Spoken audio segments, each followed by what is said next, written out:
அது நிச்சயமாக பாஜக என்டிஏ கூட்டணி பாஜகவினுடைய ஆட்சி. ஆகவே மிக முக்கியமாக தமிழகத்திலும் நாங்க கேட்கறவங்கள கேட்க முடியுமா? கூட்டணி ஆட்சி இருக்காது.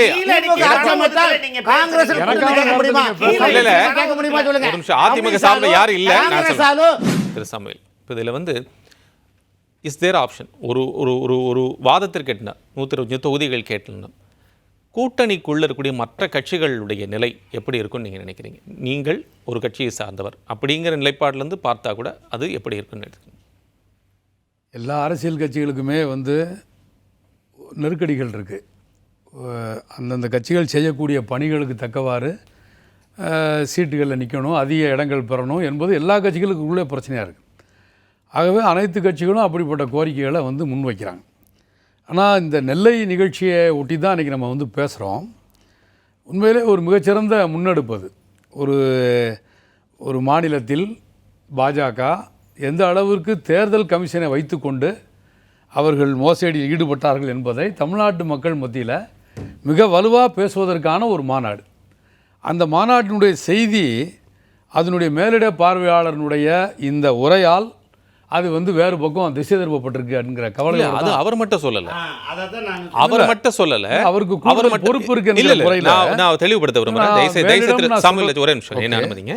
அவர் மட்டும் சொல்லல, திரு ராஜேஷ்குமார் அவருடைய காங்கிரஸ் கட்சியுடைய சட்டமன்ற தலைவர் என்ன சொல்லியிருக்காருன்னா, மோடி அமித்ஷாவும் சிறை செல்லும் நிலை வரும். ஒன்று. ரெண்டாவதாக, தமிழகத்தில் காங்கிரஸ் எங்கே இருக்கிறது என்று கேட்டார்கள். ஆனால் இன்று காங்கிரஸ் இல்லாமல் எந்த கொம்பனாலும் கூட்டணி அமைக்க முடியாது அப்படிங்கிற வெரி வேர்டு அவர் யூஸ் பண்ணியிருக்கிறாரு. திரு செல்வப்பிரந்தை, தமிழக காங்கிரஸ் கட்சியினுடைய கமிட்டியினுடைய தலைவர் செல்வப்பிரந்தை அவர்கள் இங்கே இருக்கக்கூடிய தலைவர்கள் எல்லாம் கூட்டணி இந்த காங்கிரஸ் கட்சியினுடைய நிலைப்பாடை பற்றி சொல்லியிருக்கிறார்கள். அவர்கள் சொன்னதை நான் வழிமொழிகிறேன் என்று சொன்னாரா இல்லையா? இல்லை, கரெக்டு. அதாவது இந்த காங்கிரஸினுடைய இந்த அணுகுமுறை தான் நான் சொல்ல வர்றேன். நீங்கள் நடத்தின மாநாடு என்பது வேறு. அந்த மாநாட்டினுடைய செய்தி தமிழ்நாட்டினுடைய பட்டி தொட்டி எங்கும் போயிருக்கணும். அது ஒரு அரசியல்வாதமாக மாற்றப்பட்டிருக்கணும். அதற்கு மாறாக ஒரு மேலிட பார்வையாளர் உள்பட காங்கிரஸ் தலைவர்கள் பேசிய விஷயம் வேறு மாதிரியான ஒரு செய்தி தமிழ்நாட்டில் பேசப்படக்கூடிய ஒரு நிலைமையே மாறி இருக்கு. காங்கிரஸ் கட்சிக்கு இந்திய அளவில் ஒரு முன்னேற்றகரமான ஒரு சூழல் ஏற்பட்டிருக்கு என்பதில் மாறுபட்ட கருத்து இல்லை. அது நம்ம தொடர்ந்து இந்தியா பிளாக் உருவாக்கப்பட்ட காலத்துலேருந்து பார்க்குறோம். எதை வச்சு அப்படி சொல்கிறேன்? ஆமாம், இந்தியா பிளாக்ல அவங்க அதுக்கு முன்னாடி இருந்து அவங்க பெற்ற வெற்றிகளை விட கடந்த நாடாளுமன்ற தேர்தலில் அவங்க மிகப்பெரிய ஒரு வெற்றி அவங்க பெற்றிருக்காங்க. இப்போது அவங்க வட மாநிலங்கள் நடைபெறக்கூடிய பாத யாத்திரை போன்ற விஷயங்களில் மிகப்பெரிய அளவுக்கு மக்கள் வருவதெல்லாம் நம்ம பார்க்க முடிகிறது. ஆனால் இதை காங்கிரஸ் மிகுந்த ஒரு பொறுப்போடு பயன்படுத்திக் கொள்ள வேண்டிய ஒரு அரசியல் கட்சியாக இன்றைக்கு காங்கிரஸ் இருக்குது. ஏற்கனவே காங்கிரஸ் செய்த சில தவறுகளினால் இந்தியாவில் பல மாநிலங்களை இழந்தோம். 2024 ஹரியானா நாடாளுமன்ற சட்டமன்ற தேர்தலில் இதர கட்சிகளை ஒருங்கிணைக்கக்கூடிய பொறுப்பு காங்கிரஸ் கையில் இருந்தது. அந்த ஒருங்கிணைப்பில் ஏற்பட்ட பிரச்சனை தான் ஹரியானாவில் தோல்வியை சந்திக்க வேண்டிய சொன்ன அந்த இந்தியா பிளாக்குள்ளேயே இருக்கக்கூடிய கூட்டணி கட்சிகள் அதே போல் காங்கிரஸ் கட்சியினுடைய சித்தாங்கள் கொள்கைகளை ஏற்றுக்கொள்ளவில்லை, அவங்களுடைய கூட்டணி விரும்பவில்லைன்னு சொல்லிட்டு டெல்லியிலேருந்து அரவிந்த் கெஜ்ரிவால் வெளியே போனார். அதே போல் மேற்கு வங்கத்தில் மம்தா பானர்ஜி அவர்கள் விலகி போனார்கள். அப்போது சமாஜ்வாதி கட்சி முதல் கூட்டணி வரேன்னு சொல்லி அப்புறம் வேண்டான்னு சொல்லி மறுபடியும் வந்தார். இப்போ எங்கே இதில் சேர்ந்து இருக்கிறதுக்கான வாய்ப்பு இருக்குது? எப்படி வளர்ச்சி அடைந்திருக்குன்னு நீங்கள் சொல்கிறீங்க? எந்த கால்குலேஷன்?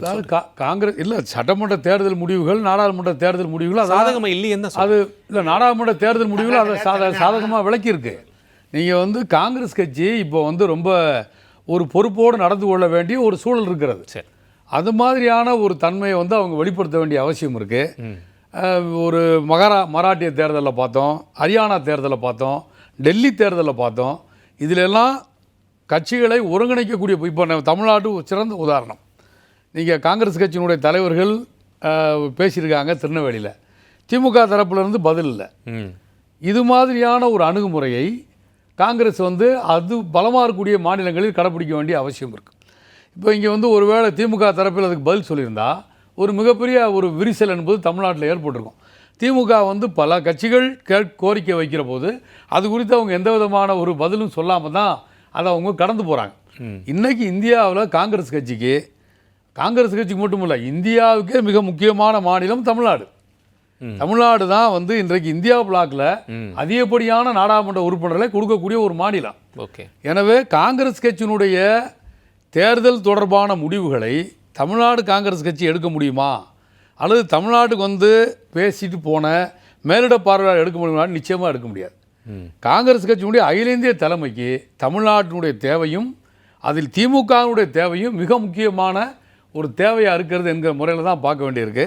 எனவே இது போன்ற அந்த விஷயங்களை வந்து அது இன்னொரு கட்சி அவங்க சொல்கிறத போல் என்னுடைய கட்சி தொண்டர்களை நான் ஊக்கப்படுத்துறதுக்கு எனக்கு உரிமை இல்லையா என்ற ஒரு கேள்வியை நண்பர் கனகராஜ் அவர்கள் முன்வைக்கிறாங்க. எங்கே நாம் உங்ககிட்ட நான் கேட்க விரும்புகிறேன் அப்படின்னா, காங்கிரஸ் இருக்கக்கூடிய கூட்டணியில் தான் நீங்களும் அங்கம் வகிக்கிறீர்கள், மீன்ஸ் உங்கள் கட்சி அங்கம் வகிக்க. அப்படி இருக்கக்கூடிய பட்சத்தில் கூட்டணியை நாம் வலுப்படுத்த வேண்டும், நிர்வாகிகளை உற்சாகப்படுத்த வேண்டும் என்ற இடம்தான் கூட நெகோஷியேட் பண்ணுறதுக்கான ஒரு லிமிட், ஒரு வரையறை கூட வைக்க முடியும் அப்படிங்கிறது தான்.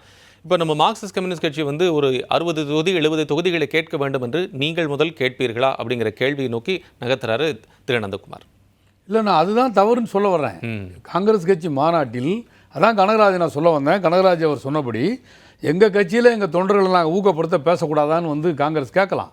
ஆனால் அவ்வாறான கேள்விகள் வந்து தமிழகத்துடைய அரசியல் சூழலில் எப்படிப்பட்ட பாதிப்புகளை ஏற்படுத்தும் என்பதை புரிந்து கொண்டு தான் அவங்க பேச வேண்டியது இருக்குது.